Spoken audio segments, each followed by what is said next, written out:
todos, sejam muito bem-vindos a mais uma aula. E nessa aula nós vamos continuar aprendendo Python do zero. Bem, nessa aula nós vamos aprender alguns caracteres especiais que nós podemos estar usando dentro de uma string. Lembrando que uma string é um texto. Bem, digamos, gente, que nós temos uma string, então nós temos um texto e nós queríamos pular a linha, né, nesse texto. Como é que a gente faz? Bem, nós vamos ver como é que nós podemos fazer. Suponhamos que eu quero dar, tá, um espaçamento, igual a gente faz aqui, né? Aperta o tab e ele não dá esse espaçamento, né? Ele não cria uma tabulação, um espaçamento. Dessa mesma maneira, eu quero fazer isso no nosso texto. Eu quero chegar e de utilizar caracteres especiais para que ele faça isso por nós. Ou, por exemplo, eu queria colocar uma barra invertida, mas como é que eu faço isso? Porque quando eu coloco a barra invertida em uma string, ele não imprime aquela barra invertida, ele dá erro no código.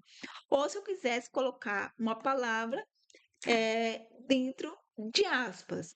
Como é que a gente faz isso, tá? Bora lá.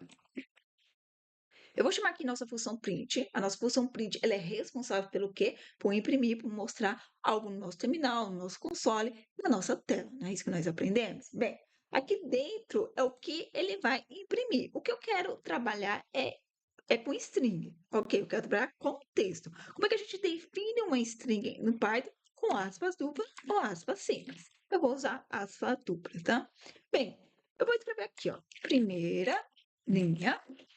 E eu vou escrever aqui, ó, segunda linha. Só para a gente poder imprimir aqui e ver que ele está tudo em uma única linha. Como que eu faço para poder dizer para ele que eu quero que quando chegar aqui, ele pula a linha? Basta eu utilizar barra N. Então, quando o compilador ele lê o meu código, ele vai chegar aqui, ele vai encontrar o print e ele vai ver que eu quero imprimir algo no meu terminal. Imprimir o que está aqui dentro. O que está aqui dentro, ele sabe que é um texto por causa das aspas duplas. Bem, e aí ele vai vir imprimindo. Primeira linha. Quando ele chegar aqui, que ele encontrar esse barra N, ele já vai entender que eu quero que haja o quê? Uma quebra de linha. Então, ele vai quebrar a linha e vai para a segunda linha, continuando o texto. Segunda linha. Vamos ver se realmente isso acontece. Primeira linha, houve uma quebra de linha, ele foi para a segunda linha e continuou imprimindo. Segunda linha. Tá vendo só? Então, quando a gente começa a entender como as coisas são feitas, por isso que eu sempre falo para vocês, tenta ler o seu código. Se você conseguir ler o que o seu código faz, o computador também vai ler e ele vai conseguir realizar o que você quer fazer. Porque lembra, como no começo eu falei para nós, assim, olha, nós vamos aprender a falar com o computador, e hoje nós entendemos que não é o computador, é o compilador. Mas eu também falei que ele faz tudo aquilo que nós mandar. Se nós mandar certo, ele faz certo. Se nós mandar errado, ele também faz errado. Então, o legal é que nós conseguimos ler o nosso código, porque se a gente conseguir ler, a gente vai entender se realmente estamos mandando corretamente e o que ele vai e o que ele tem que executar. Então, dessa maneira, nós sabemos que, ó, ele chega aqui, ele vai pular uma linha, então vai haver uma quebra de linha e ele vai continuar a lendo, imprimindo o restante do código. Então, a gente vê que realmente isso é o que aconteceu. Bem, sem delongas, vamos lá, gente. Eu quero criar aqui uma tabulação, né? Um espaçamento. Como é que eu faço? Barra T. E aqui a gente vai ver que houve o quê? Ele vai criar um espaço como se a gente tivesse utilizado o nosso tab, tá? Como, por exemplo, a gente tivesse chegado aqui e feito assim. E veja só, realmente ele colocou aqui o espaçamento.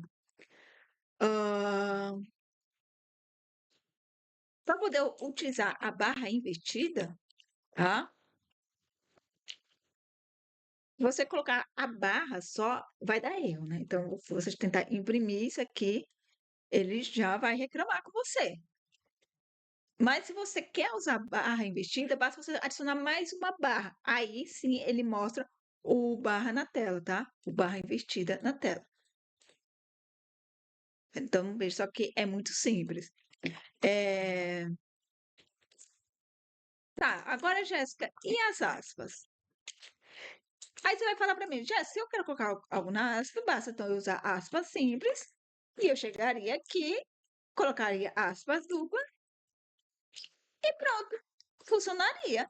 Exato, sim, funcionaria. Mas se você já tiver, gente, fazendo o seu código utilizando aqui aspas duplas, para que você não tenha que modificar e colocar aspas simples, Ou, se não tiver que mudar o que você já está fazendo, basta você vir aqui antes dessa aspas dupla, você coloca uma barra invertida. Quando terminar a palavra antes do aspas dupla aqui, você coloca outra barra. Agora sim, ele não vai dar erro e vai colocar aqui, ó, entre aspas dupla, a sua palavra, tá? Então vai ficar entre aspas. Bem, acredito que esses são os comandos, sim, mais essenciais, né, para que a gente possa estar aprendendo. Espero que vocês tenham gostado. É uma aula bem rápida, bem simples. E até mais. Tchau, tchau.